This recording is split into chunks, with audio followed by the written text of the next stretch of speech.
বলো তোমার বান্দা যাবে কার কাছে, বলো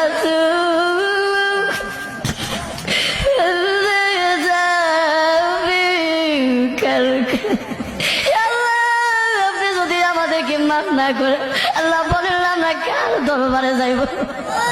আল্লাহ উপরে থাকবে ময়দানে আল্লাহ কত মানুষের মাথাগুলো মগজে আল্লাহ গলে গলে পড়বে। আল্লাহ ওই কঠিন মুহূর্তে আল্লাহ আপনি আমাদেরকে সকলকে আরো সে ছায়া দান করিয়ে আল্লাহ আমাদের সকলকে বিদায় হিসাবে জান্নাত দান করিয়ে আল্লাহ আপনি আমাদের সকলকে মাফ করিয়া দেন। আল্লাহ মৃত্যুর আগে আসার আগে আগে আমাদের সকলকে মাফ করিয়া দেন। আল্লাহ কবরবাসীরা দুনিয়ার আল্লাহ যদি গেছে আল্লাহ আমাদেরকে বলিস না, বাড়ি গরু ভাইয়া চলে যাবো ভাইয়া যখন পারবে আমাদেরকে বলিস না। আল্লাহ আমাদের মাথা ভিতর খবর আর আজাব দিয়ে